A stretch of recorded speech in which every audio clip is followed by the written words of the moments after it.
Buenas, ¿cómo están? Si pueden ir avisando a ver si se escucha bien, si la conexión está bien y eso, genial.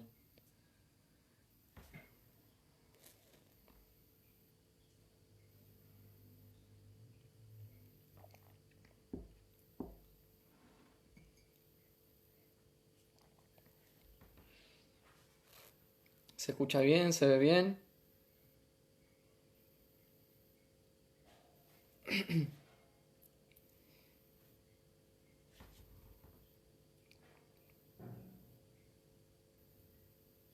Bueno, genial. Llevamos 8, 9. Bien, bueno, ya se van a ir sumando el resto igual. Tampoco es que somos tantos. Genial.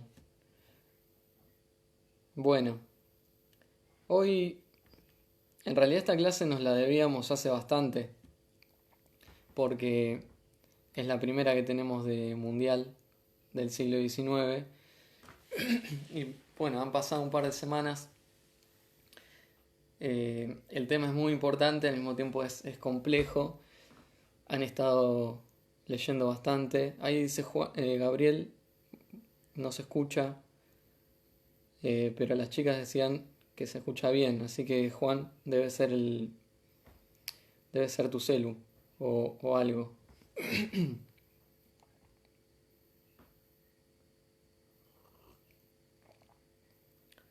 En fin, bien, genial. Bueno, les decía, hemos dejado pasar algunas semanas. Yo la semana pasada estuve con problemas técnicos. Hoy el wifi está andando, pero creo que es un problema generalizado, igual que internet va medio mal. Hay días que nada, no puedo directamente contar con el wifi para algo así planificado como esto. Hoy parece que está tranquilo, no lo quememos por las dudas. Entonces, les decía que entramos en este tema complejo que es la transición del feudalismo al capitalismo. Ustedes ya estuvieron leyendo, fueron leyendo varios textos, hicimos algunas idas y vueltas. Lo que estaba pendiente esta semana son algunos capítulos del libro de Perry Anderson, El Estado Absolutista. Pero bueno, por ahí mi idea para esta clase es tratar de comprimir en una hora, en la medida que sea posible, algunas cuestiones problemáticas que al mismo tiempo les he estado planteando, eh, donde estuvo el ida y vuelta, pero es un ida y vuelta medio escrito, pero por ahí también abordar algunas cuestiones que son medio complejas, a veces medio difíciles, y de por sí aclaro algo, esta clase, una clase como esta, tendría que ser abordada en mejores condiciones, con un mapa histórico, con algunas redes. Sí, Marce, obvio, tranquilo. Eh, entonces, tendría que ser abordada con cosas que no soy capaz de en este momento plasmar en el vivo. Estoy averiguando de algunos programas que me permiten tener una imagen acá al costado o bien por ahí trasladar mi imagen al costado mientras lo principal pasa a ser, por ejemplo, un mapa histórico, pero todavía no lo he podido concretar. Em, por lo tanto, vamos a tener que agudizar mucho la imaginación. Es muy importante que ustedes en este tiempo hayan estado trabajando con mapas históricos. Si no lo estuvieron haciendo, tómenlo como costumbre porque es muy importante, porque si no vamos a hablar de países, de pueblos que ya no existen, que han cambiado mucho y por lo tanto, bien, lo voy a tener en cuenta lo de Zoom.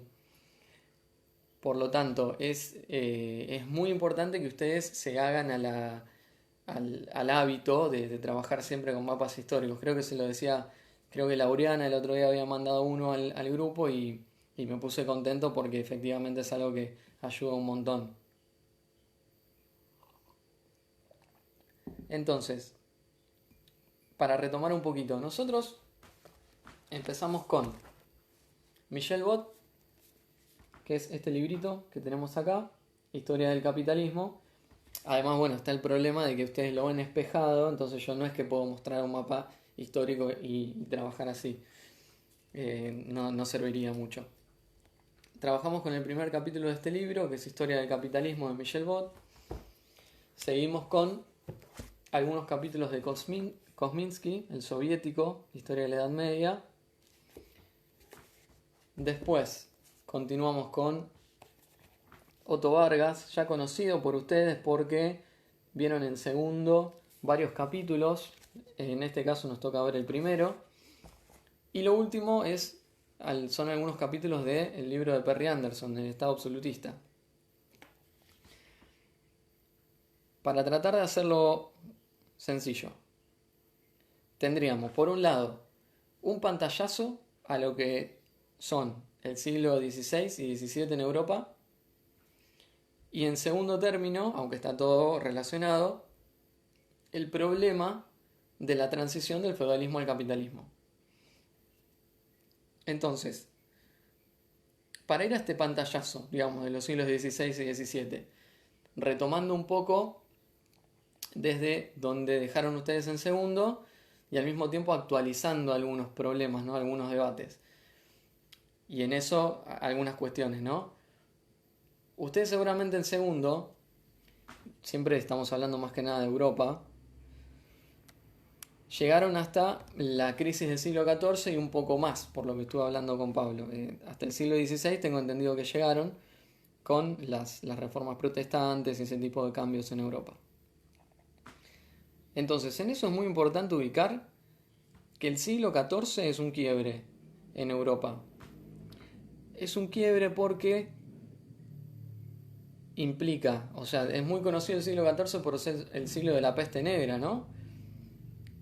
La historia conocida por todos, es que en barcos que venían de Asia, que venían con ratas, esas ratas, o mejor dicho, las pulgas de esas ratas, con su picadura transmitían la peste a las personas, y el resultado de eso fue que murió un tercio directamente de la población europea.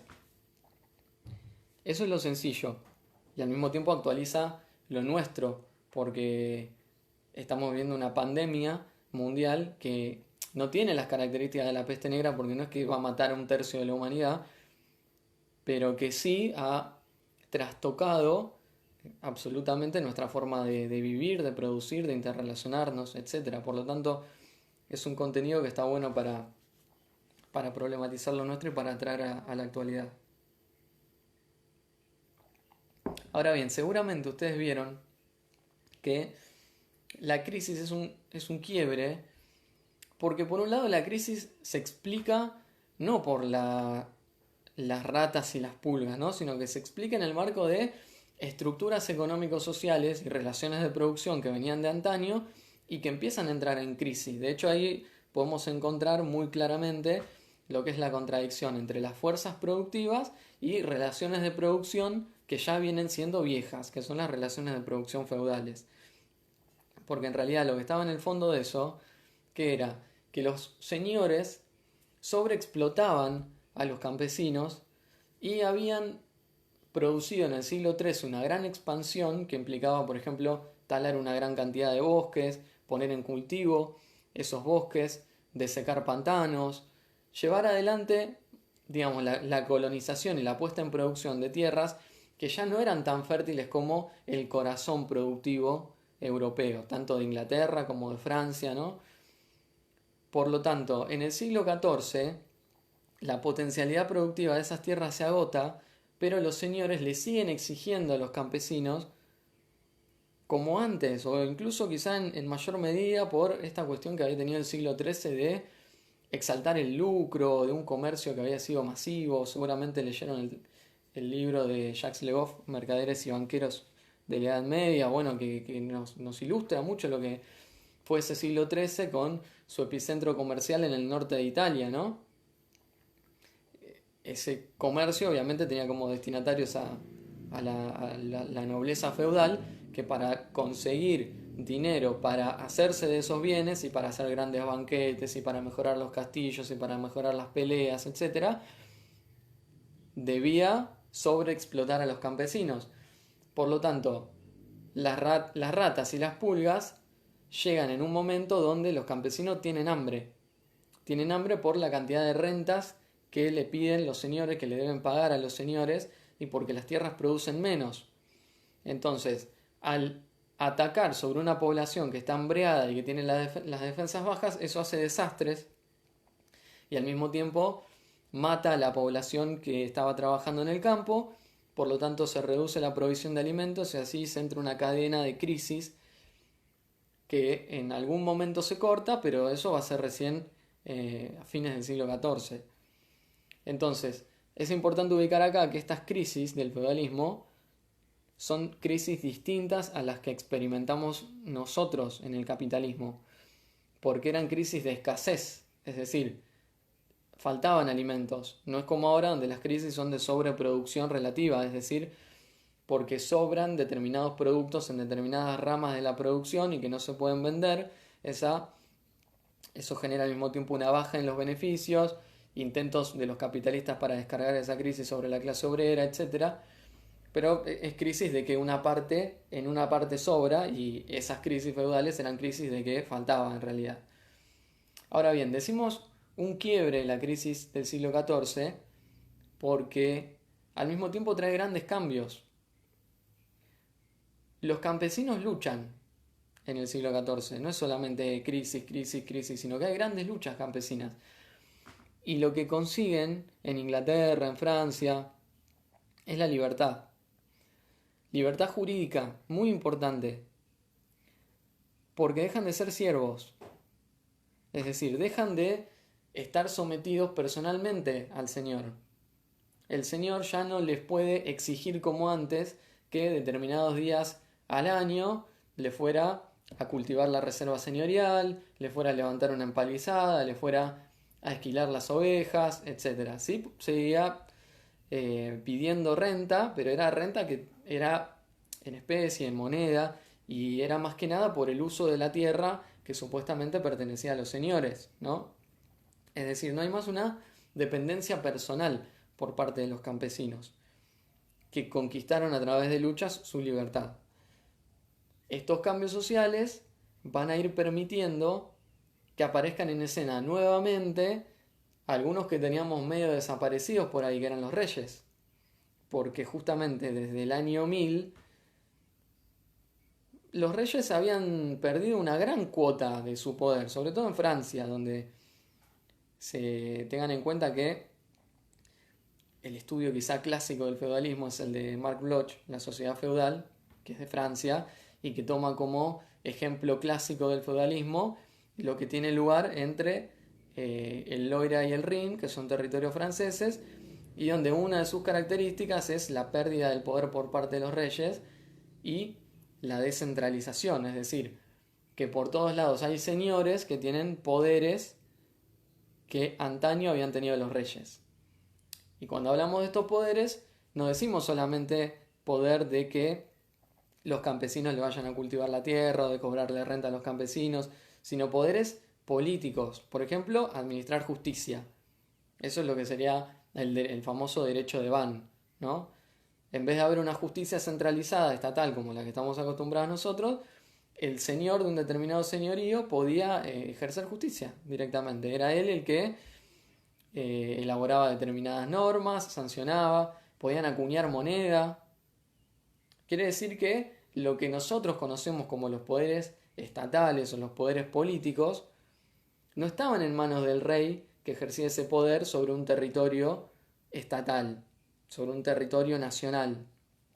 Eso es el Estado-nación al que nosotros estamos acostumbrados, pero que no existió siempre justamente, porque en el periodo feudal clásico, entre comillas, desde el año 1000 al 1400, eran los señores justamente los que administraban justicia, acuñaban la moneda, eran como quizá la máxima autoridad, y algunos incluso tenían más poder que los reyes. Ahora, eso es lo que va cambiando también a partir de la crisis del siglo XIV. Hay algo que ahí ya vemos en el marco de esta crisis a medida que se va desarrollando, que es la Guerra de los 100 años, que fue una guerra que se desarrolló justamente entre Francia e Inglaterra. Es decir, pasa a ser una guerra nacional, No quiere decir que no sea feudal, porque de hecho cada señor, y acá otro elemento muy, pero muy importante, cada señor tenía a su mando los ejércitos, sus hombres, que ponía a disposición de un señor más elevado a través de los pactos feudo-vasalláticos. Pero esa guerra de los 100 años va dando la pauta de que hay una cosa nacional que va en formación. Y el ejemplo quizá de eso es la figura de Juana de Arco, que aparece como defensora de los franceses, del rey de Francia. Se va como cocinando esta idea de pueblo francés, ¿no? Entonces, al término de la crisis, al término de la guerra de los 100 años, se ha avanzado bastante en un proceso que vamos a llamar la centralización del poder en manos de los reyes y por lo tanto los señores habiendo perdido una parte de sus poderes. Los reyes empiezan a poder, por ejemplo en Francia, cobrar un impuesto nacional, ellos van siendo los que administran justicia, los señores van perdiendo la posibilidad de tener sus propios ejércitos y los ejércitos pasan a ser nacionales.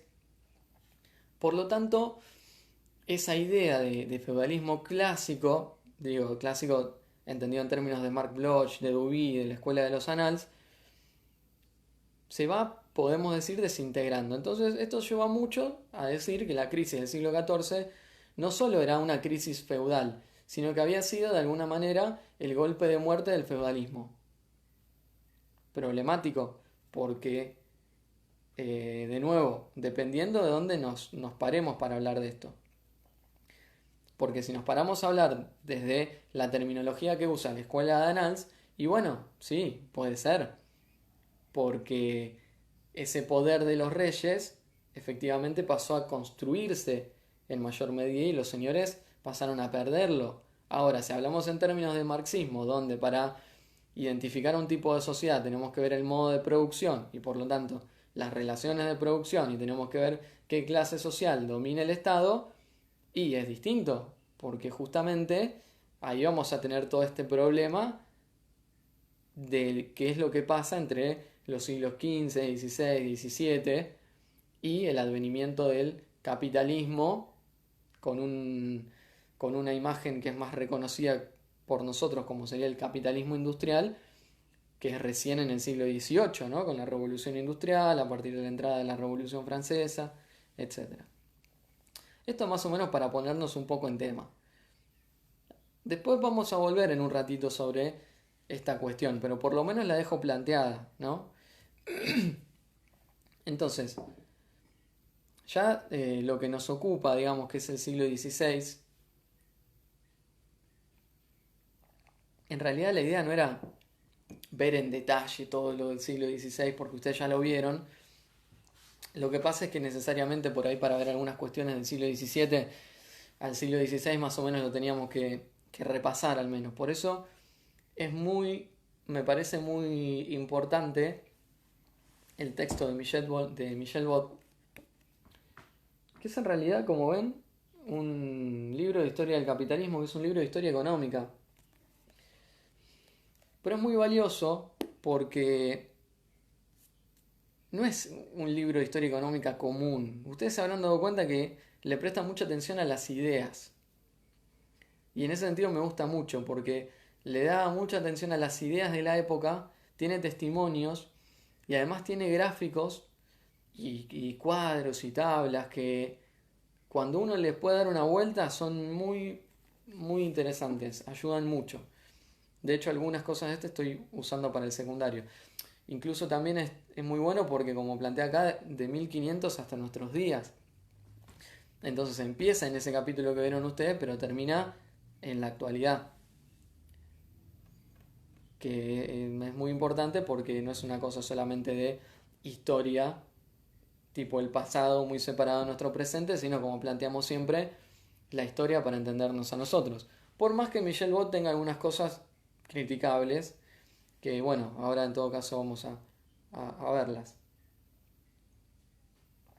Pero entonces, yo les dije que era interesante que ustedes pudieran hacer como una comparación de qué era lo principal del siglo XVI con lo principal o las características fundamentales del siglo XVII.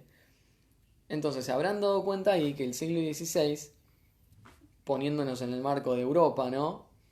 Es un siglo donde España tiene el predominio, porque, digamos, por un lado España había tenido ese gran salto adelante para la monarquía española, que fue que pudieron llegar a América. Y al llegar a América, conquistaron y colonizaron la inmensa mayoría del continente, y por lo tanto pasaron a anexar una cantidad de territorio, una gran cantidad de mano de obra, y que tenía una gran cantidad de recursos naturales, en una época donde se va afirmando esto que Michel Bott llama el mercantilismo, pero donde tenemos que tener muy en cuenta que América era de España, y eso quiere decir que los únicos que comerciaban con América eran los españoles. Y eso daba un lugar a un negocio que era tan lucrativo para ellos y al mismo tiempo tan perjudicial para este territorio, eh, entendido como un territorio que puede tener una cierta autonomía, que era, por ejemplo, comprar cacao en América a un determinado precio y venderlo en Europa a un precio mucho más exorbitante, claro, porque ellos tenían el monopolio de la compra. Nadie más lo podía hacer. Y por eso también se desarrollaba el contrabando, etcétera. Y a ver acá, España. Explicar esto sin una esquemita, sin un mapa ni nada, es medio un embole.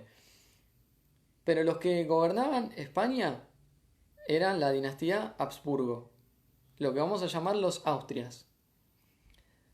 Hay una historia que es muy muy conocida, que es que en realidad España era de una formación bastante temprana, porque había sido el resultado de la unión de los reinos de Castilla y de Aragón, que de hecho no se terminan de fusionar como tales, pero tenemos a Isabel de Castilla que se casa con Fernando de Aragón, unen las coronas, ellos tienen una hija que es Juana, a la que termina teniendo el nombre de Juana la Loca, que se casa con un Austria, pero Austria de Austria, ¿sí? De lo que sería después Alemania, y por lo tanto el hijo de ambos, que es Carlos Habsburgo, que es primero de España y quinto de Alemania. Es decir, es un soberano que reúne en su dominio, en su reino, todo el territorio español, lo que implica también toda América, con el territorio alemán, más algunos territorios dispersos que tenían por lo que hoy es Italia, ¿no? Entonces, una cantidad de territorios enorme, enorme. Por eso decimos también la primacía española, que se expresaba, por ejemplo, en la gran cantidad de batallas que lleva adelante España en este periodo, y que se expresaba fundamentalmente también en una prosperidad muy grande. Tengan en cuenta que América la saquean en el sentido de que una gran cantidad de metales preciosos fluye directamente hacia España con muy poco costo, y eso es producto del saqueo. ¿Sí? Vos lo expresa muy bien.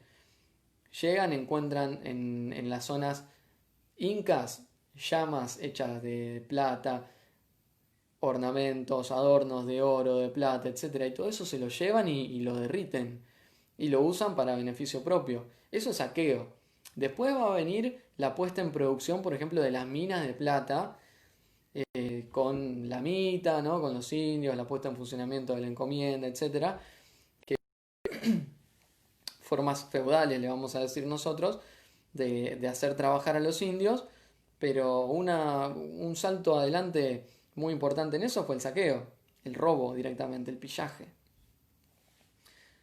Ahora bien, España, con eso, podría haber sido una gran potencia, no solamente en el siglo XVI, aprovechando tipo ese envión de la primera conquista de América, el saqueo, etc. Sino ser una potencia para largo. Sin embargo, no lo fue. Y eso lo podemos ver hasta el día de hoy, donde sabemos que España en Europa es un imperialismo de segundo orden. Y digo, imperialismo de segundo orden, sí, imperialismo, porque, a ver, veamos lo que pasó acá con el menemismo. Como decías Cuya Meguino en ese texto que vimos en segundo, que es el descubrimiento de la conquista, una gran parte de las empresas que vinieron acá a comprar a precio de remate lo estatal son españolas. Sí, es el caso de Telefónica. Y no solamente esa, sino que hay muchas más. Es decir, tienen monopolios en el resto del mundo, invirtiendo, exportando capitales, etc.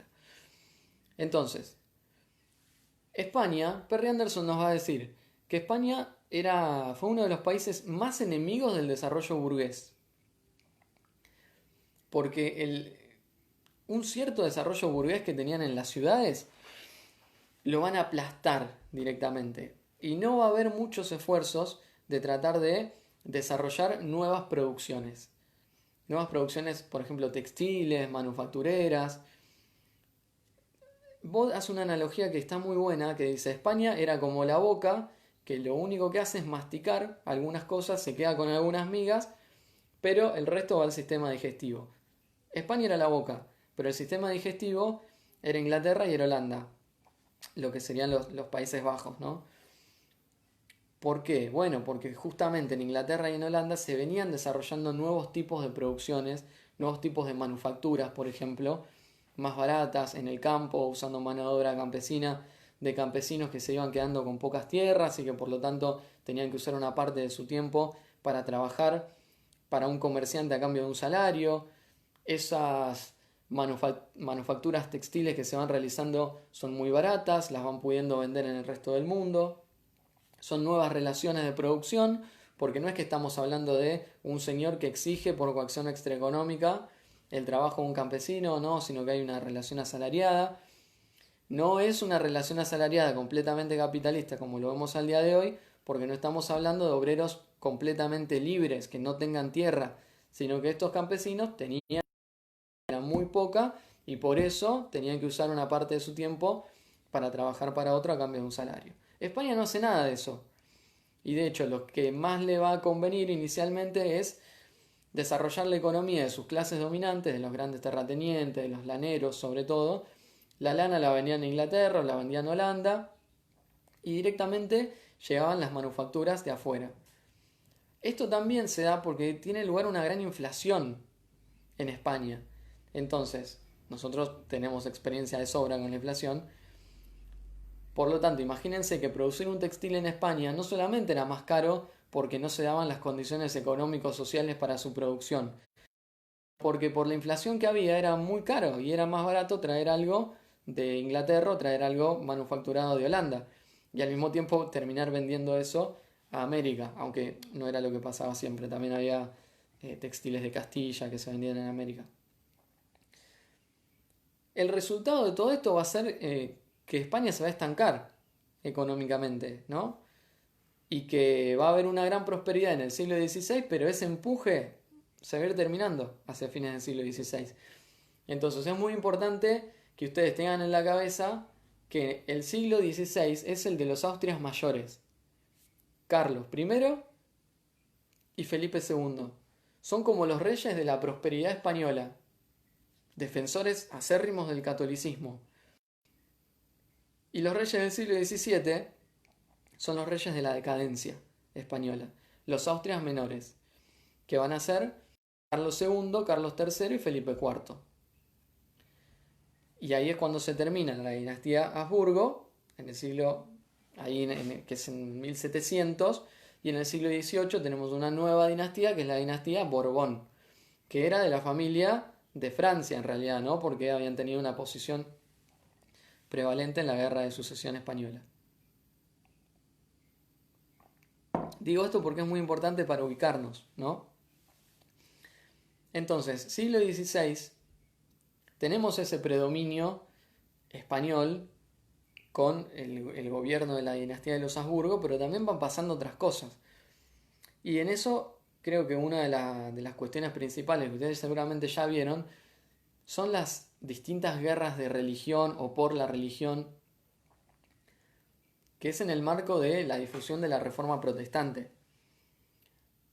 Entonces, acá aclarar algunas cosas. La religión, en un periodo de tiempo como el siglo XVI, no tenía el mismo significado que tiene para nosotros. Digamos, nosotros vivimos en un mundo capitalista donde así todo la religión sigue teniendo peso. Entonces, Imagínense en un tiempo como el siglo XVI, donde no había habido tantos avances científico-técnicos y el conocimiento del mundo, de su realidad, de su dinámica, todavía no era basada en hechos, digamos, no era materialista.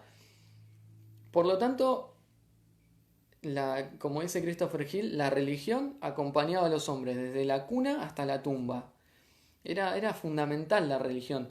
Y las discrepancias políticas se explicaban en términos religiosos para la mentalidad de la gente. Entonces, en eso va a ser un impacto muy grande lo que hace a Lutero o lo que empieza a hacer Lutero, que es romper un poco el monopolio que tenía sobre la religión cristiana, siempre hablando de Europa Occidental más que nada, la iglesia de Roma.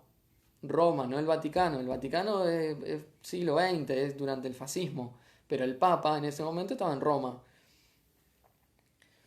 Entonces, esto viene con toda una carga que vamos a decirlo es más individualista, ¿no? Porque son toda una serie de cambios que van poniendo en el centro al individuo, sobre la base de que se había desarrollado la imprenta, se podía leer, por lo tanto se podía criticar, ¿no? Se corría un poco de la escena al, al sacerdote que quizá, o a los obispos que eran los únicos que podían interpretar la Biblia para los fieles. Y ahí viene toda una cosa de decir yo puedo interpretar las escrituras y esto que me plantea acá no está de acuerdo con lo que vos estás haciendo. Y a partir de ahí a la crítica política hay un paso, porque todos los gobernantes se legitimaban en términos religiosos, ¿no? Entonces, la reforma va a ser como una epidemia que va a recorrer Europa y que va a afectar a Francia y que va a afectar a España y que va a afectar a Inglaterra, ¿no? Y que va a afectar sobre todo el poder del Papa, ¿no? Por eso también tan importante los territorios americanos para reforzar esa cantidad de fieles y por eso también la importancia de los jesuitas, que eran de alguna manera ejércitos del Papa. Entonces, eh, algo que va a ser muy importante acá va a ser, por ejemplo, las guerras de religión en Francia. ¿No? En Francia se arman bandos. Perry Anderson, que no leen ustedes el de Francia, antes lo pasaba pero ahora no lo paso, dice, eh, el tránsito al absolutismo en Francia es como convulsionado, ¿no? Es por algunas etapas, por algunos saltos, donde el primero de esos saltos fue la Guerra de los 100 años, el segundo las guerras de religión que tienen lugar en la segunda mitad del siglo XVI y el último la rebelión de la Fronda que es en el siglo XVII. Esos saltos, cada uno de ellos permiten que los reyes acumulen más y más y más poder hasta que llegamos a el ejemplo típico del absolutismo que va a ser Luis XIV. Luis XIV ya mediados del siglo XVII. Entonces las guerras de religión implicaron un conflicto entre los católicos de un lado, los hugonotes del otro, que eran un tipo de protestantes, muertes, traiciones, ahí está la famosa masacre de San Bartolomé, Juego de Tronos se inspiró para eso, incluso búsquenlo después, no les quiero spoilear el capítulo, pero en todo caso búsquenlo.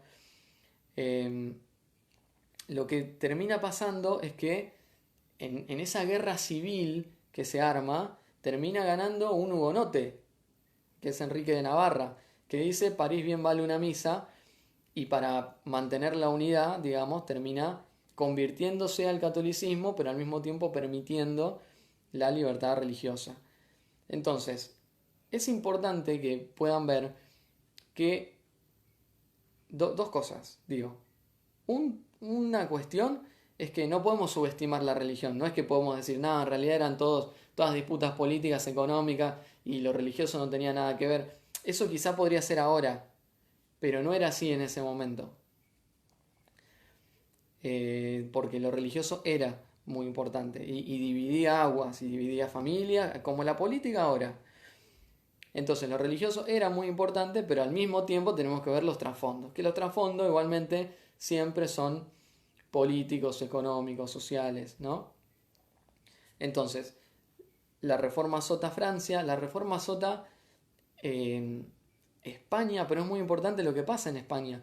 Apenas se empieza a sentir un vientito de reforma, actúa el Estado centralizado español que crea la Inquisición como una forma de proteger el catolicismo y además la autoridad de los reyes. Entonces, ahí viene esto que yo les decía de que pudieran ver las relaciones internacionales. Porque España, ¿en qué se va a convertir en el siglo XVI? En la defensora acérrima del catolicismo. La monarquía española era la defensora o la gran aliada del Papa de Roma. Y por lo tanto muchas alianzas y muchas entradas en guerra, y eso se van a ver siempre de la mano. España con el catolicismo, ¿no? Inventan la Inquisición, se desarrollan las hogueras, hay una gran máquina represiva, pero esa máquina represiva no era religiosa, era estatal, es muy importante tener en cuenta eso. Y no va a ser solamente contra los protestantes, sino contra los moros, contra los judíos, todo en términos de fortalecer, acuérdense, una autoridad estatal que no es muy vieja, porque las coronas de Castilla y Aragón había sido a fines del siglo XV. Inglaterra. Lo que pasa en Inglaterra es muy conocido también. En realidad venimos por un lado. Es importante que ustedes tengan en cuenta que Inglaterra es distinta. Inglaterra no es España, Inglaterra no es Francia. En Inglaterra había una monarquía parlamentaria, pero desde el siglo XIII, desde XIII, perdón. Es decir, había un parlamento, esa Cámara de los Lores y de los Comunes ya existía y se juntaba habitualmente y, por ejemplo, para que el rey pudiera aprobar impuestos, se tenía que juntar la Cámara de los Lores y la Cámara de los Comunes. La nobleza inglesa no era como después va a ser la nobleza francesa, tratando, digamos, o también la española, ¿no? De grandes magnates en grandes castillos, viviendo ociosamente, queriendo y deseando vivir de rentas. Era una nobleza distinta. E incluso vamos a ver que se desarrolla lo que se va a conocer como la gentry, que era una baja nobleza, que no tenía títulos, pero no es que tenía unas riquezas enormes, y por lo tanto se va a impulsar un espíritu que estaba más dado a los negocios, a producir, a innovar. Esto es muy importante, no solamente por una cosa de mentalidades, sino por una cuestión de que en Francia para la nobleza entrar en el comercio, entrar en la producción era algo que automáticamente te manchaba, te ensuciaba. El que era noble tenía que vivir de la renta de la tierra y punto. De ahí también se explican grandes atrasos en el capitalismo francés porque la burguesía o algunos sectores comerciales o financieros o manufactureros apenas podían tener un poco de riqueza y comprar un cargo, se ennoblecían y por lo tanto pasaban a vivir de rentas ociosamente. Eso era ennoblecerse. Entonces, las fuerzas sociales y económicas que podían ir hacia la renovación de la producción terminaban yéndose hacia lo que trababa la producción, ¿no? Que eran las cuestiones y las formas de vida y de producir feudales. En Inglaterra eso no era así y funcionaba el parlamento, funcionaba sobre la base de esta nobleza y el rey, si bien va a haber pasos adelante en esto que Perry Anderson va a llamar la absolutización, no era un rey con un montón de poderes, ¿no? Ahí vamos a tener los casos de Enrique VII y Enrique VIII. Pertenecían a la dinastía Tudor. Pero tenían un problema, particularmente Enrique VIII, que justamente para concentrar autoridad, como venía siendo la tendencia de ese momento, tenía que tener plata. Para tener plata tenía que recaudar. Y para recaudar se tenía que juntar el parlamento. Entonces era un problemón.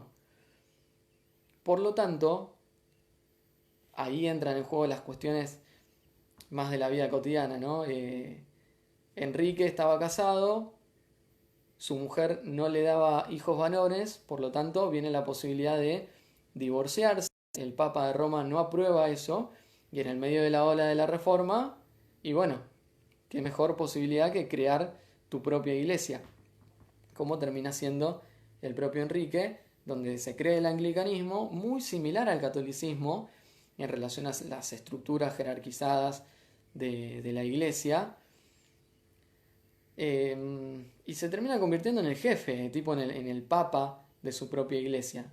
Eso le permite separarse, va a terminar teniendo un montón de mujeres, al final sus planes no terminan siendo como los tenía pensado, porque de hecho la sucesora definitiva siendo Isabel, que era una mujer, Isabel Tudor, pero en el medio que le permite eso, hacerse con la gran cantidad de tierras que eran propiedad de la Iglesia Católica.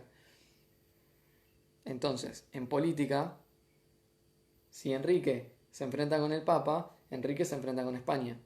Entonces ahí viene también toda una serie de cortocircuitos entre ambas monarquías. Pero ustedes tengan en cuenta que la Iglesia Católica era uno de el mayor terrateniente de Europa. Por eso lo que hace Enrique con la reforma es capitalizarse. Se hace con tierras que empieza a vender aceleradamente, entonces ahí se nos va a abrir el problema de ver, bueno, ¿quién compra la tierra? ¿Y para qué? ¿Y de qué manera la empiezan a poner en producción? Y al mismo tiempo eso le da un poco de aire para, por ejemplo, crear una gran flota que le sirve para comerciar y que le va a servir para hacer la guerra, y que durante el reinado de Isabel van a terminar pudiendo vencer a la Armada Invencible Española en un momento en que gobernaba Felipe II. Va a ser como clásico el enfrentamiento entre Isabel Tudor y Felipe II. Entonces eso significa que, bueno, la monarquía inglesa daba unos pasos adelante, pero fíjense cómo pegó ahí el protestantismo, ¿no? Y muy político. Y después tenemos el caso de Alemania. Y acá es donde la cosa se nos embarra un poco. Porque es difícil explicar esto sin un mapa.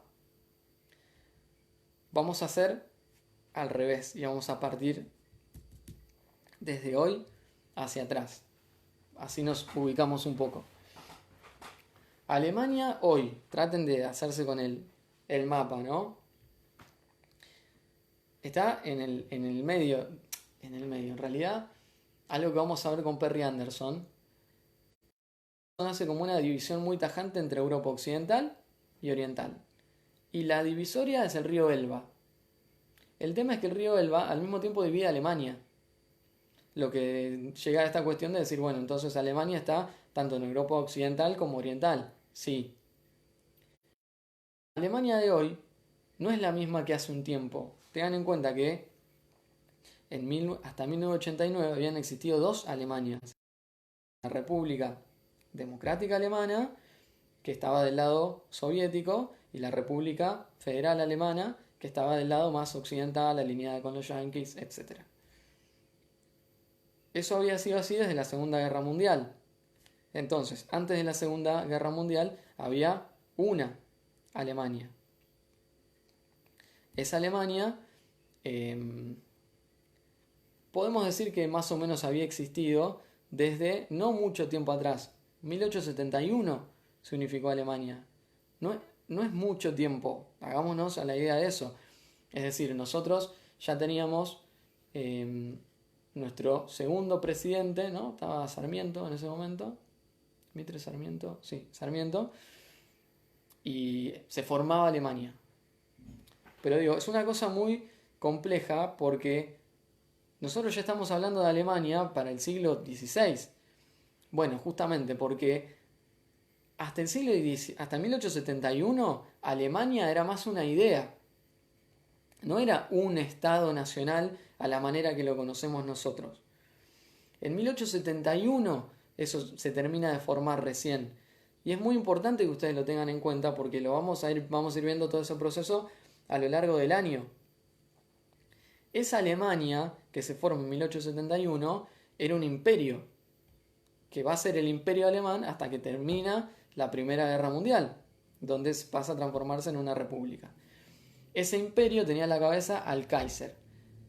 El Kaiser era el emperador de la familia Hohenzollern.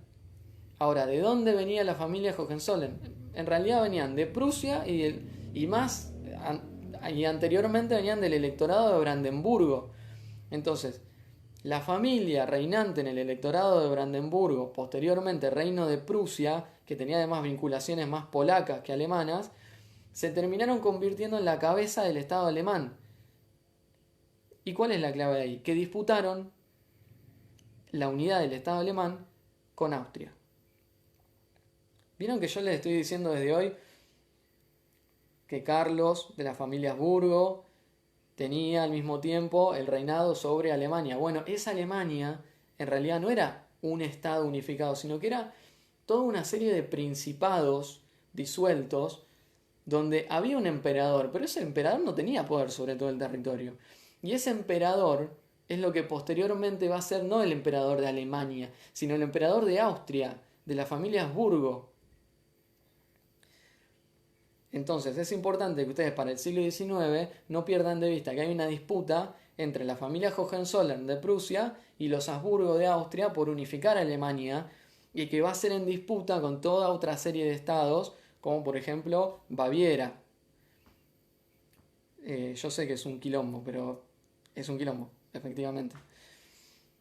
Entonces, ¿a qué voy con todo esto? Que en el siglo XVI había un emperador alemán, pero ese emperador alemán no es que tenía su sede en lo que sería Berlín, sino en Austria. Ese emperador era el de la familia Habsburgo.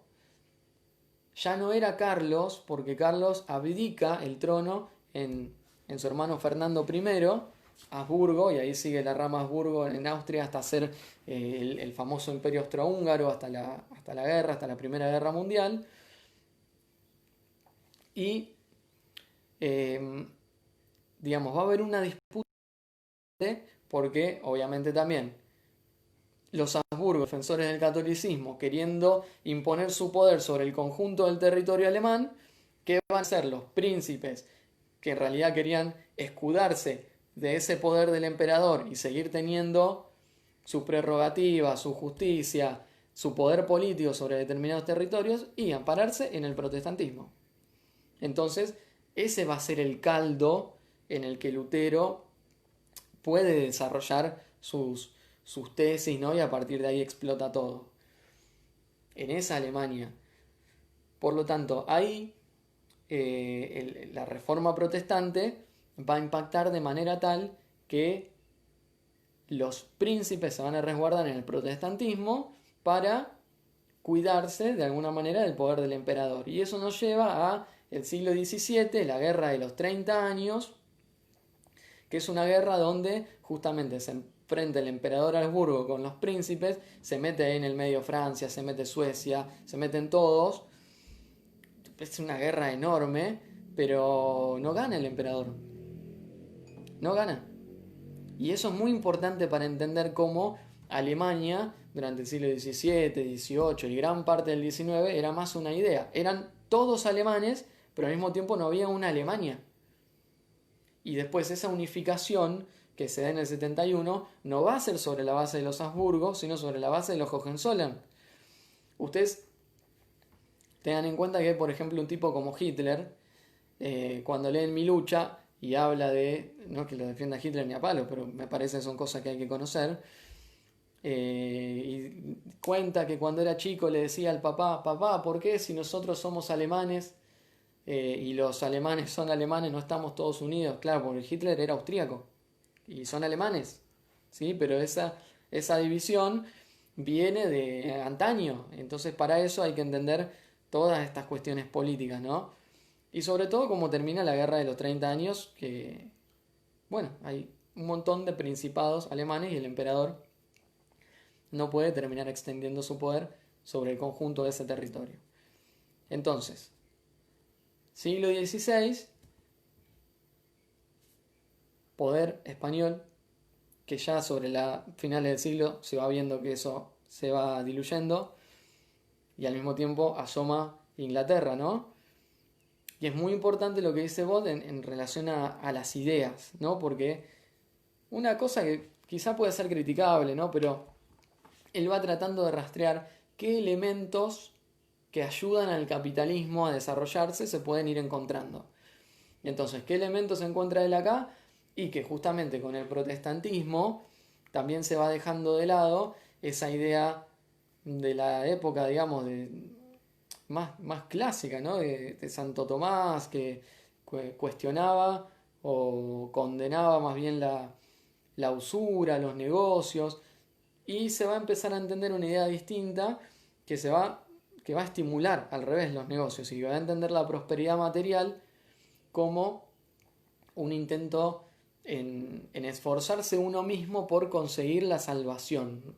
Hay como una ligazón ahí entre salvación espiritual y prosperidad material. Es decir, que si te va bien en los negocios, bueno, quizás es por algo. Eso es algo que se va a trasladar mucho después al territorio estadounidense, ¿no? Ahora, ya entrando en el siglo XVII, el panorama cambia un poco porque en esta disputa de potencias que tenemos, ya España está en decadencia.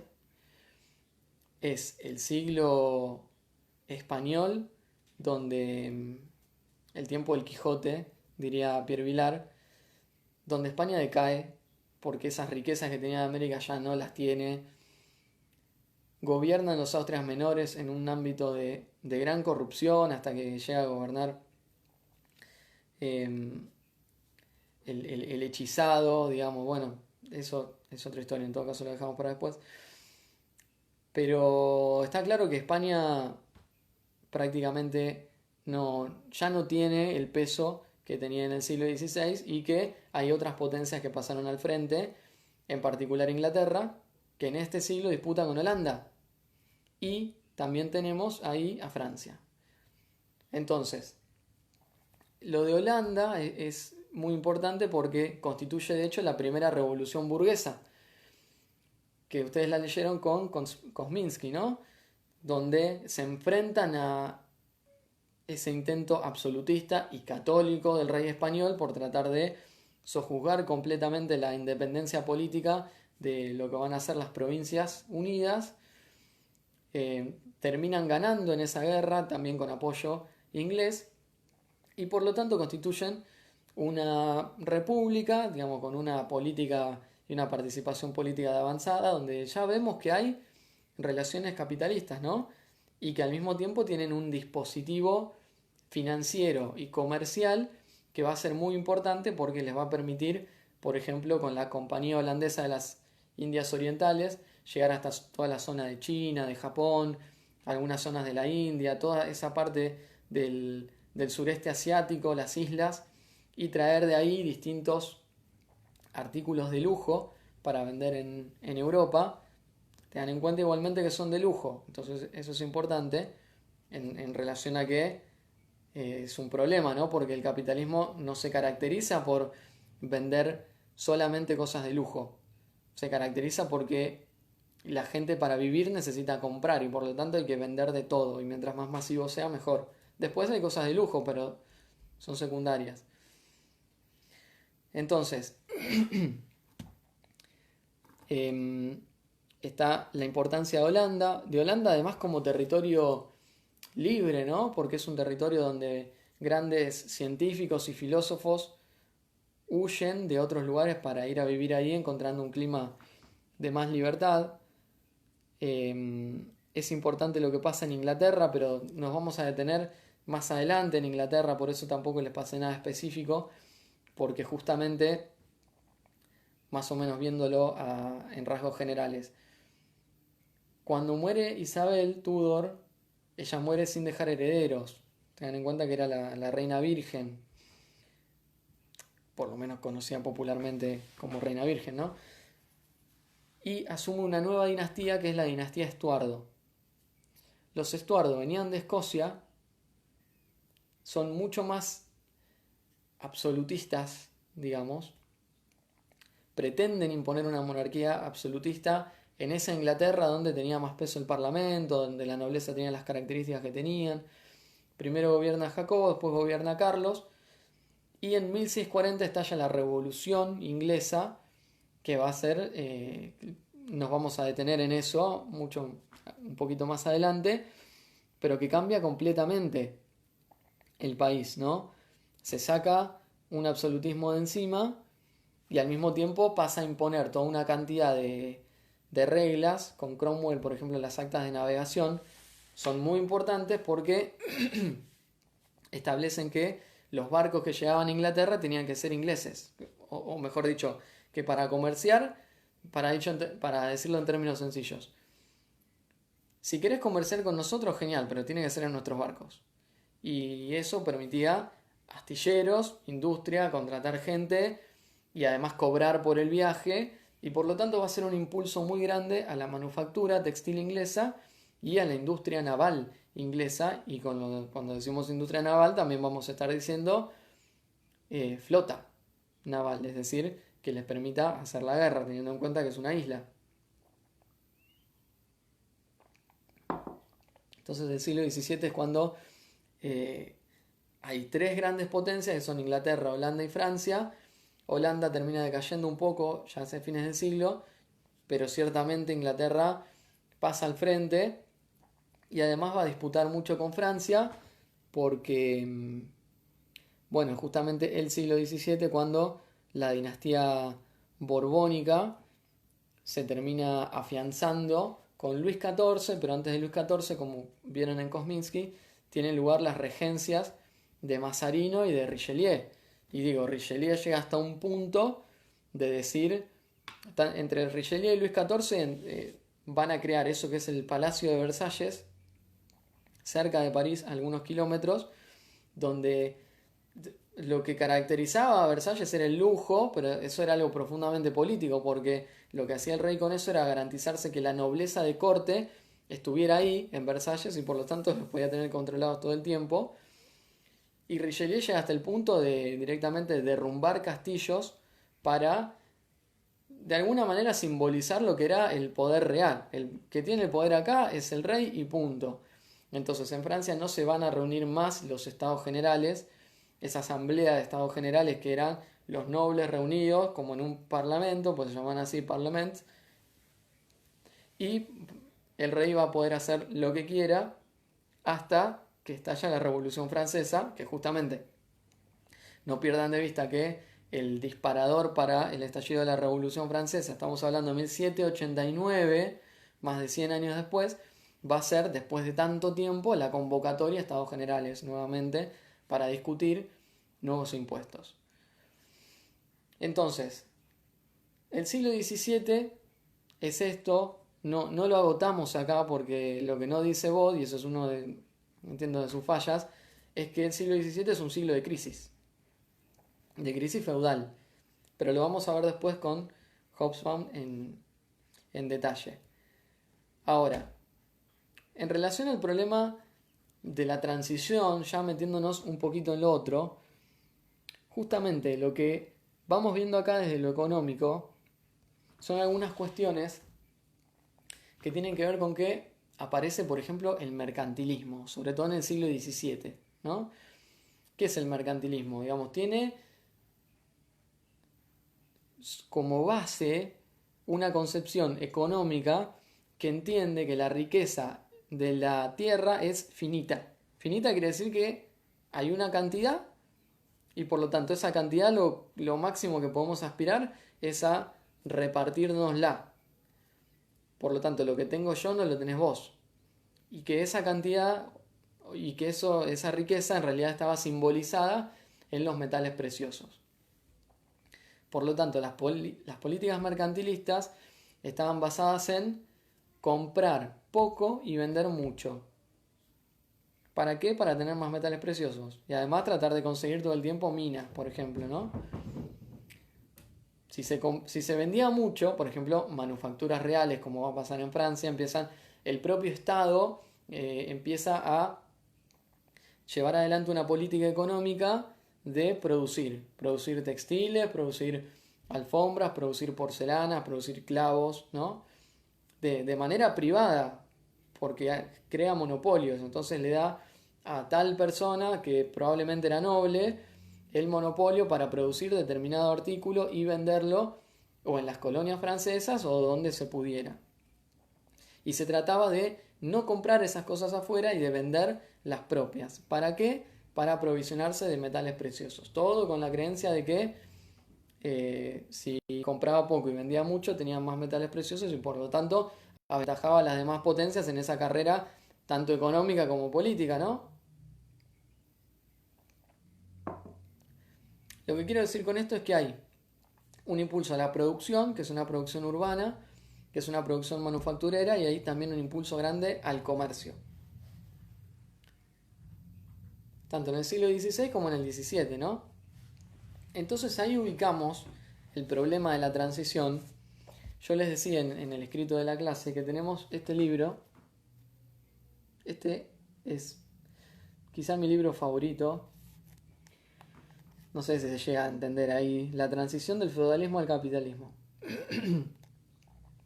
Participan Paul Sweezy, un yankee, Maurice Dobb, Rodney Hilton, George Lefebvre, Christopher Hill y Koichiro Takahashi, que es un japonés. Es un debate que tuvo lugar en la década del 50 y tuvo lugar entre marxistas. Tiene mucha importancia porque, las diferencias de época, ¿no? Fue un gran debate en ese momento y se dio en el seno del marxismo. Y se dio con altura, además, porque, digamos, eran marxistas y militaban, pero fundamentalmente también tenían un arraigo muy grande en las universidades, ¿no? Y eso incluso en plena Guerra Fría, que en el caso de Sweezy es meritorio, por más que no estemos de acuerdo con las cuestiones que plantea. Entonces, de esto, yo no se los paso, pero ustedes lo vieron con Pablo. No sé si sintético o bien leyeron los artículos. No son muy largos, por lo tanto yo se los recomiendo, muy interesante. Pero ahí tenemos el clásico debate, es Sweezy Dobb, donde Sweezy lo que dice es, siendo marxista, el feudalismo es excluyente del comercio. El feudalismo se caracteriza por ser una producción para el uso. Es decir, porque el campesino que cría la gallina y la gallina se la come, o bien se lo da al señor, o cultiva tanto y eso es para el autoconsumo, eso es feudalismo.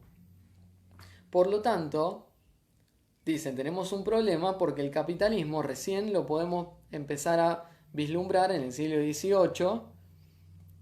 Por lo tanto, que si el feudalismo muere en el siglo XIV, por todo esto que venimos diciendo, porque crece el comercio entre el siglo XV, XVI, XVII, ¿no? Crece la manufactura. Si el feudalismo muere en el siglo XIV, entonces, ¿qué hay en el medio? ¿No? ¿Qué hay entre ese feudalismo y el capitalismo plenamente desarrollado? Y él desarrolla este concepto que es producción precapitalista de mercancías. Y ahí nos metemos en la transición justamente, ¿no? Donde dice, lo que hay en el medio es otra cosa. No es un sistema porque no hay, dice, nuevas relaciones de producción, pero sí vemos que el feudalismo ya está deshecho, que el capitalismo no se arraiga todavía y que hay una gran producción de mercancías para comerciar y que no se hacen a la manera feudal. Esto se arraiga en una gran tradición de historiadores y quizá el más conocido de ellos sea Henri Pirenne, ¿no? Porque justamente entienden que capitalismo es este sistema donde vivimos nosotros, donde lo más importante es que las cosas se hacen para vender. Y con esto viene un problemón, que es entender como burgués al comerciante de la Edad Media. Porque claro, si el burgués es el comerciante de la Edad Media, y en el siglo, y el capitalismo, obviamente el capitalismo va a ser un sistema donde todo está hecho para vender. Y por lo tanto ya vemos pasar al frente a ese comerciante en los siglos XV, XVI y XVII, ¿no? Entonces ahí va a venir Dobb a poner un poco de luz. Igual es un debate donde se terminan metiendo todos y está buenísimo porque con lo de Dobb no alcanza. También se mete Christopher Hill, Rodney Hilton, son todos marxistas británicos, ellos. Y terminan metiendo también el Estado, la política, y ahí viene lo que para mí es muy, muy, muy importante, y para ustedes también lo va a hacer, que es el primer capítulo de este libro, de Otto Vargas, se llama El materialismo histórico, donde justamente aborda este problema. El problema de la transición del feudalismo al capitalismo. Y que es muy importante porque yo no he encontrado algún capítulo que sintetice tan bien justamente todo el problema de la transición, que no es otra cosa que el problema de los modos de producción, ¿no? Y justamente Otto lo que hace es ubicarlo en términos políticos. Como les decía, este libro lo escribe en la década del 70 en un ámbito de gran discusión política, incluso como pasaba en este libro, discusión en el seno del marxismo, de las distintas corrientes marxistas, donde con los que polemiza justamente es, por ejemplo, con una parte de montoneros que entendían que para llegar al socialismo, no solo montoneros, sino otra parte más, que para llegar al socialismo no era necesaria la revolución, sino que alcanzaba con procesos democráticos, por eso también la cuestión de montoneros de pelear por la vuelta de Perón para abrir el camino al socialismo nacional. Pero obviamente eso tenía lugar en el marco de un debate que era mundial y que tenía que ver con la importancia de la Unión Soviética. Tengan en cuenta esto. Héctor Cámpora, cuando asume la presidencia el 25 de mayo de 1973, tiene al lado a Allende y tiene al lado a Dorticós. Allende de Chile, Dorticós de Cuba. Eso lo que significaba, en otros términos, era el apoyo de la Unión Soviética al gobierno de Cámpora. Porque la Unión Soviética justamente tenía una táctica de unidad con las burguesías nacionales, etc. Pero para garantizar o para legitimar esa política de decir, bueno, no es necesario la revolución, vamos por este lado, por el lado democrático, ganando espacios, ¿no? También, para cambiar el presente, de alguna manera cambian el pasado. Entonces empiezan a instalar esta idea de la transición, porque si para pasar del feudalismo al capitalismo no había sido necesaria la revolución, y bueno, para pasar del capitalismo al socialismo quizá no sea necesaria la revolución, sino que alcancen cambios graduales. Entonces, votemos como Allende, votemos a Cámpora y dejemos de lado la cuestión de la revolución, que implicaba al mismo tiempo dejar de lado la cuestión tan importante del Estado. ¿Sí? Porque una cosa es decir gobierno, otra cosa es decir Estado. El Estado es el Estado de las clases dominantes. Por lo tanto, si estás planteando votar para ganar posiciones ahí adentro, no estás planteando una cosa de ir a un cambio de sistema, ¿no? Podés plantear, sí, votar y complementar eso con decir, bueno, pero a este Estado hay que destruirlo revolucionariamente, ¿no? Todo ubicándolo en términos de debates políticos, marxistas, etcétera, pero que es clave para entender tanto lo de Otto como lo de Suicide Dog. De hecho, cuando leen Suicide ya se ubica como si estuviéramos en la transición hacia el socialismo, como algo meramente económico que te lleva, donde aparentemente lo único que habría que hacer sería esperar. Entonces, esto tiene profunda actualidad. Yo a ustedes les pasé esa imagen que en realidad sintetiza un debate que está teniendo lugar hoy. A mí me parece muy bueno que se dé el debate, porque implica que estamos discutiendo y que estamos criticando, ¿no? Porque al calor de la pandemia, la cuestión es qué va a pasar con el capitalismo. Entonces, eso que yo les pasé a ustedes recoge lo que discutieron Slavoj Žižek con un filósofo surcoreano, que no recuerdo su nombre porque todos los surcoreanos me resultan muy difíciles de reproducir, pero donde Žižek plantea que cuando termine la pandemia vamos a poder llegar al comunismo de alguna manera. Es decir, se va a extender un modelo solidario en el mundo, que los estados van a tener que aprender, los empresarios también, y por lo tanto se va a dar lugar a un nuevo tipo de comunismo. Mientras el surcoreano le dice, no, en realidad el capitalismo se va a endurecer y para llegar al comunismo no podemos dejar de lado la necesidad de la revolución. De hecho, me parece que es bastante más acertado lo del surcoreano, ¿no? Tendríamos que ver bien en fino eso, pero también es un debate actual, ¿no? Porque para el comunismo, ¿qué hacemos? ¿Simplemente esperamos? ¿Y las fuerzas económicas nos van a terminar llevando a buen puerto?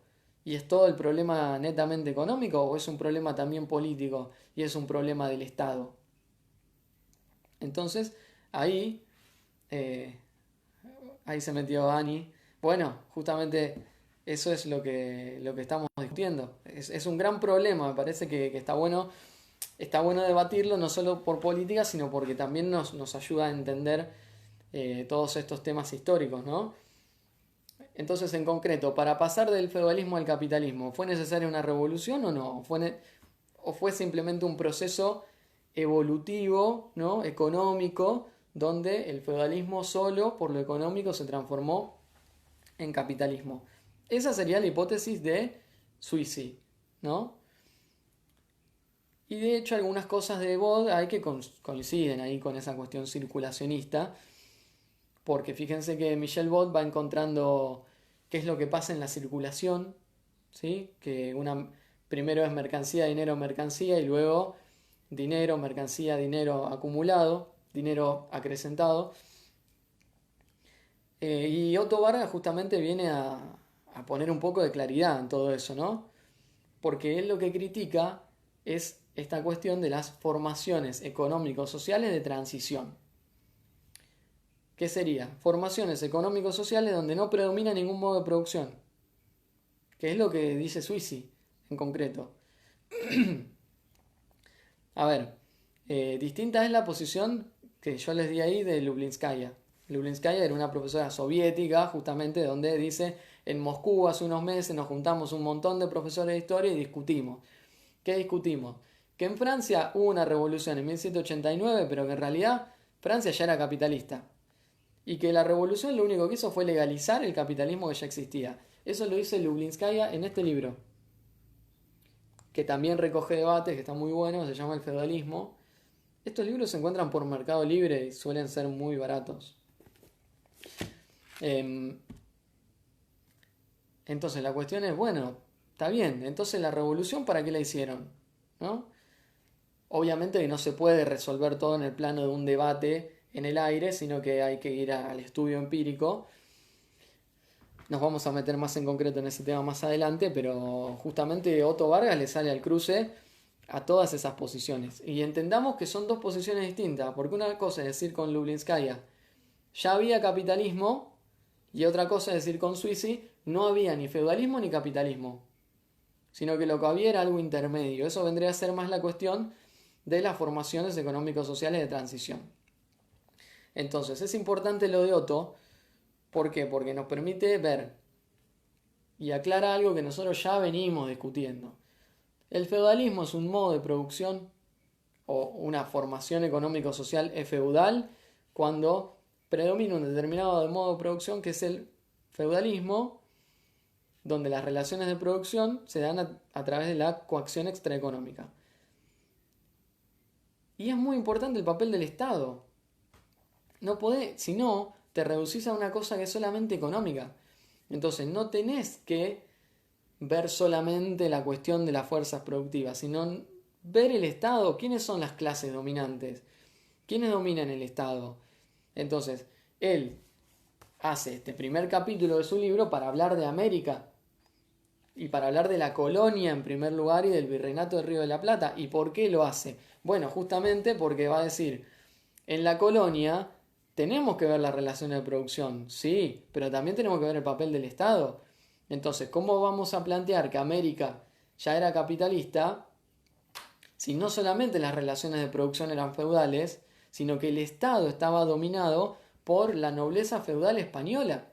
¿O acaso vamos a decir que el Estado español del siglo XVII y del siglo XVIII estaba en manos de una burguesía española, si no había habido más Estado enemigo del desarrollo burgués que el español?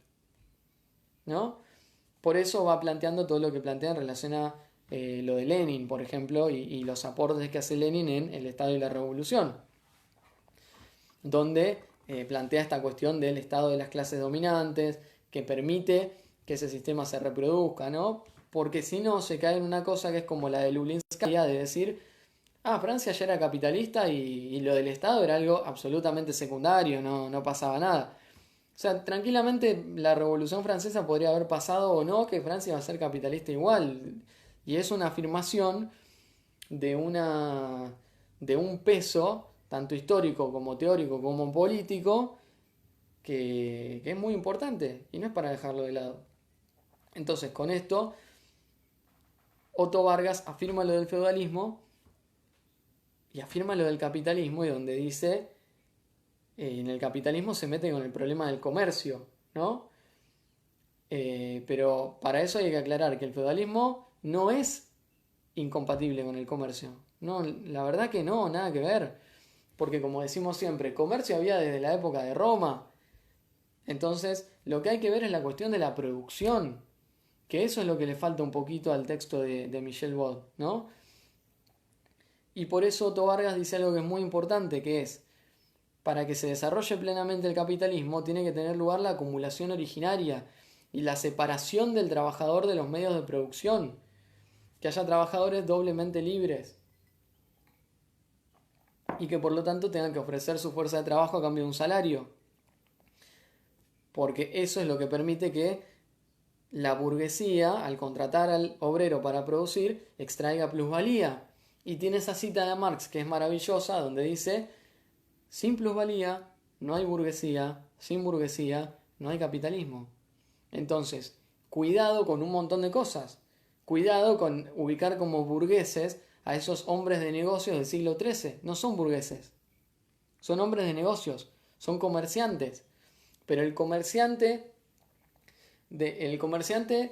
florentino del siglo XIII de Italia, que se dedica a traer cosas de Asia, o que bien comercia cosas que vienen del campo, lo único que hace es comprar algo que produjo muy probablemente un campesino de manera feudal y convertirse en un intermediario de eso. Entonces es un engranaje más dentro del feudalismo. Cuidado con ubicarlo como burgués, porque ese comerciante no es una fuerza social nueva, progresiva, que viene a romper lo que existía, sino que se integra en eso. ¿No? Ahí viene justamente el problema del vocabulario, pero también de determinadas nociones. Entonces, obviamente con esto, Otto Vargas está diciendo, para que el feudalismo se convirtiera en dominante, tuvo que haber revoluciones, particularmente la Revolución Francesa, también la Revolución Inglesa, y después vamos a encontrar otros casos de revoluciones, ¿no? Pero también lo que está queriendo decir es, cuidado con el poder, con la cuestión del Estado, porque en nuestro momento también sigue siendo necesaria la revolución, porque sin revolución no vamos a poder destruir el Estado, ni vamos a poder dar un paso adelante en relación a poder destruir el capitalismo, es lo que plantea él. Y que de hecho esto, también al lado de esa imagen donde estaba Slavoj Zizek, el filósofo surcoreano, podríamos poner a Otto Vargas, o bien el otro día escuché algo de Rosa Nassif, lo voy a ver bien en concreto como para poder meterlo un poquito más en el debate. Y ya vamos cerrando porque ya son y 20.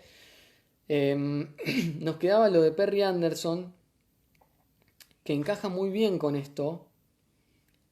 Seguramente lo han ido leyendo, pero Perry Anderson es un marxista británico, sigue vivo, como les decía, es de una generación posterior a Hobsbawm, a Christopher Hill, a Rodney Hilton, ellos murieron todos. Pero él arrastra algunas cosas que tienen mucho que ver con Louis Althusser, filósofo francés, marxista, muy polémico, muy cuestionado, sobre todo por hacer una división muy tajante y muy dogmática entre conceptos abstractos y conceptos empíricos, ¿no? Él habla de una pureza. Perry Anderson lo hace y eso es un problema porque como nosotros venimos viendo, de hecho Otto Vargas lo plantea acá, dice el materialismo histórico es una guía para la investigación histórica. Entonces cuidado con la idea de conceptos puros. Cuando leen el prólogo de Perry Anderson, él habla del concepto puro, ¿no? Y bueno, eso es un problema. Más allá de eso, Perry Anderson estudia el problema del Estado y se mete con todo en este debate, ¿no? Ustedes se habrán dado cuenta que Michel Bott, cuando habla del Estado absolutista, ¿qué es lo que dice? Plantea el Estado absolutista como una alianza entre las burguesías y la nobleza de cada país.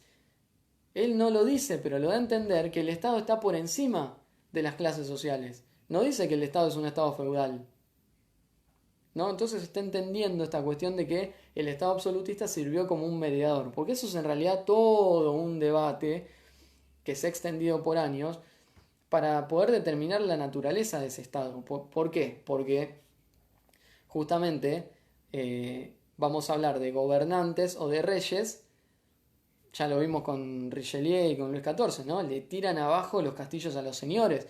Entonces decís, pará, si le tiran abajo los castillos a los señores, quiere decir que quizás están respondiendo a los intereses de otra clase social. Él se mete en el debate y es claro en eso y dice, no, el Estado absolutista es un Estado feudal centralizado. Problema número 1. Los campesinos en Europa Occidental son libres, no son siervos, entonces ¿cómo explicás el feudalismo? Bueno, porque los reyes van creando impuestos nacionales que se cobran en todo el territorio y esos impuestos se cobran de manera extraeconómica y justamente para beneficiar a un Estado que es un Estado que está en manos de la nobleza. Entonces ahí es donde empalma Donoto Vargas, porque mete el problema del Estado. ¿En manos de qué clase social está? De la nobleza. ¿Para qué? Dice él, para poder proteger a la nobleza de los campesinos que se habían emancipado y de las ciudades que venían creciendo en poder. Entonces, ahí es cuando se forman estos estados absolutos con reyes que tienen el poder absoluto, que se lo sacaron a los señores, es cierto, pero se lo terminan sacando para seguir protegiéndolos. Por eso continúan, por ejemplo, los privilegios en Francia. Por eso España sigue siendo un país feudal, ¿no? Entonces, acá va a ser muy importante también, y decíamos, el problema número 1 era el problema de esta cuestión de la renta, y el problema número 2 era la cuestión del Estado, digamos, porque él dice, estos estados son modernos, porque son de la modernidad, pero en esencia son feudales. ¿Por qué? Porque desarrollan la diplomacia, desarrollan un nuevo tipo de comercio, desarrollan una burocracia y desarrollan una cantidad de cuestiones que en esencia siguen siendo feudales, porque por ejemplo la diplomacia, está bien, se crean embajadas, relaciones internacionales, etcétera, pero en realidad la principal forma de relacionarse seguía siendo dinásticamente a través del matrimonio.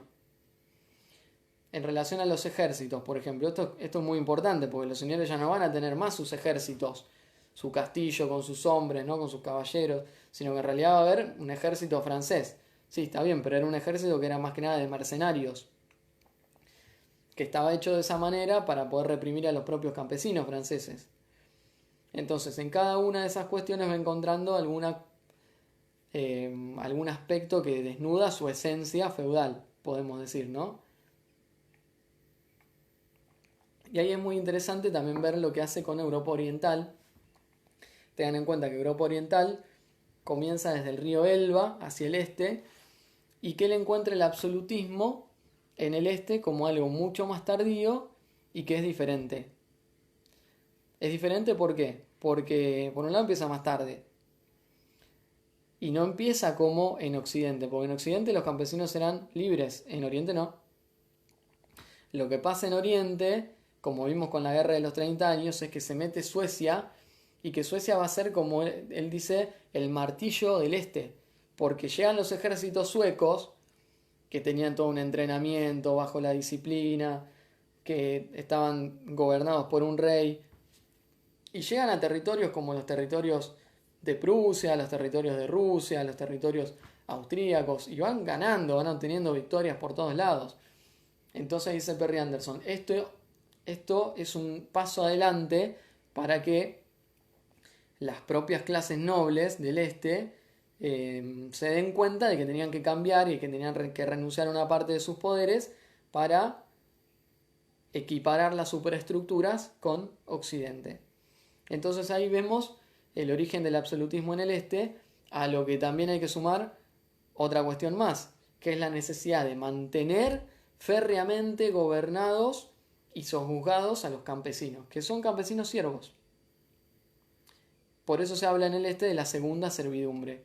Y por eso también se engancha mucho con el debate suicidio, porque en un momento Dobb le dice a Suisi, si el feudalismo no es compatible con el comercio, ¿cómo explicás lo que pasó en Europa del Este entre los siglos XVII y XVIII? Rusia tenía un montón de campesinos siervos por todos lados y le vendía el trigo a Francia y le vendía el trigo a Inglaterra. Es decir, producía con siervos para vender. Es decir, que el comercio no tiene nada que ver con determinar el predominio, ¿no?, de un modo de producción o ver la naturaleza de esa formación económico-social. Entonces, ya para ir cerrando, lo de Perry Anderson es medio complicado de leer. Antes daba muchos más capítulos, ahora damos menos. Pero bueno, es necesario hacerlo. Yo lo que quiero que vean es cuál es la hipótesis de Perry Anderson, que ya se las dije, sobre el Estado absolutista y cuáles son las diferencias que él ubica entre el Este y Occidente. Alguna actividad más le voy a poner como para que ustedes le presten atención a algún otro detalle, pero es importante que todo esto lo hagan con un mapa histórico al lado, porque si no es realmente misión imposible. Y ojo, mapa histórico, y si no conocen el mapa actual europeo, mapa de hoy, porque si no no se entiende en concreto. Bueno, esta creo que es una de las clases con los temas más densos que va a haber, pero me parece que era necesaria. Tengan en cuenta dudas, tengan en cuenta planteos, ideas, tengan en cuenta también que es un momento muy interesante para ponernos a ver qué es lo que pasa ahora en este momento, tanto con el capitalismo que venimos viendo ahora, como con la disputa entre las potencias, ¿no? Porque así como vimos la disputa entre Inglaterra, España, Inglaterra, Holanda, Francia, hoy en día está la disputa entre Estados Unidos y China. No le pierdan la vista a eso, ¿no? Porque todos los días, ayer salió el secretario de Estado yanqui a volver a reafirmar que el COVID-19 se inventó en el laboratorio de Wuhan. Todos indicios para decir que China tiene la culpa y bueno, ¿y después qué viene? En fin, los dejo leyendo Perry Anderson y con esas actividades. Y bueno, nos estamos viendo en estos días. Gracias por haber escuchado y visto hasta acá. Un abrazo.